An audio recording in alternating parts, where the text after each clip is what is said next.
Yes, Millie. This was your point of order. Honorable members, I am not opening any debate. I'm giving Honorable Millie because she was the owner of the point of order. After she finishes, we go to the next order. Rosarit Martin. Thank you, Mr. Speaker. Mr. Speaker, actually in compliance with Standing Order number 87-2, Mr. Speaker, in compliance with Standing Order number 87-2,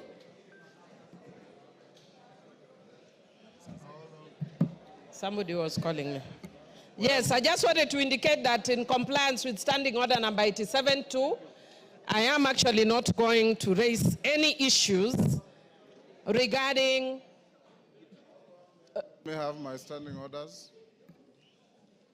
Go on now. Thank you.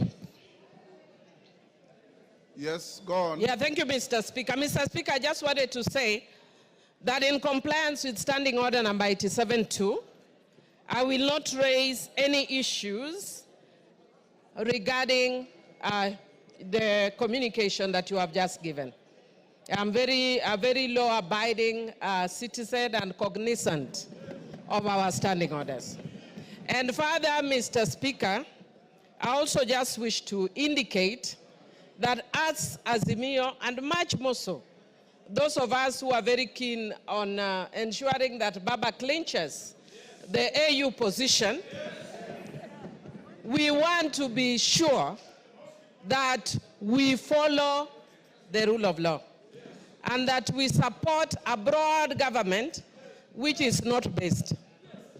And we are encouraging the government to be both broad and based. It is broad but not based. For those who have not learned literature, understand what I'm saying. This government is broad, but it is not based. So don't call us to be in a broad-based government. It has to be broad-based government. And Mr. Speaker, I also just want to say that as Azimio, we follow. No, I'm not going to congratulate you. Mr. Speaker, this one is talking towards me, but I ignore him. Ignore him, you are senior. He should listen to me. I'm ignoring him. Osoro. As Azimio. Honorable Osoro. But Mr. Speaker. Millie Odhiambo is your learned senior. Yes. Listen to her. But Mr. Speaker, don't even worry, I can handle him. I'm capable in all manner to handle him. Mr. Speaker, as adherents, as Azimio, we are adherents to the rule of law. And Mr. Speaker, as those who adhere to the rule of law, I want to indicate just that the way you say as lawyers, yeah, that we speak as lawyers. Yes. I want to indicate that as Azimio, we very respectfully disagree. I will not go to the substance. But we very respectfully disagree with your communication. And Mr. Speaker, I want to say, again, a philosophy in my local community that says, when a strong man steps on your mother's pipe, you tell your mother to remove her pipe. That philosophy acted when my mother, in the generation of my mother. In my generation, if angamatek onyonokwesimeru, you point at the eyes. You point at the eyes of Ngamatek, respectfully. So, Mr. Speaker, I want to say that today, you are Ngamatek. Ngamatek is the strong man. You are stepping on my mother's toe. But I will respectfully tell you, Mr. Speaker, that I don't agree with you as a strong man, that you are stepping on my mother's toe.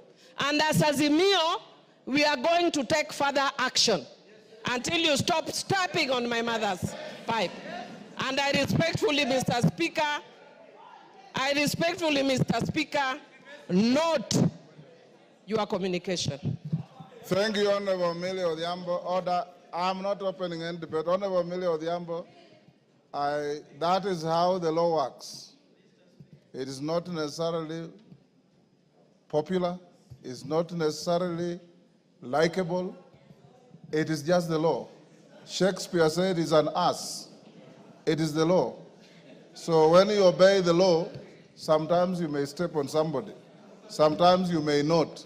But the law remains the law, and in the law we trust, in our constitution we trust. Finally, I want to join all of you in wishing our patriarch, our leader, Raila Amolo Odinga, success in the election as the chair of the African Union Commission, where the first vote to be cast will be that of President William Samoei Ruto of Kenya. I have also, Honorable Millie Odhiambo, directed the majority leader and his counterpart after this ruling that in constituting committees, they should go beyond broad and base. Order, I will not open any debate. Next order.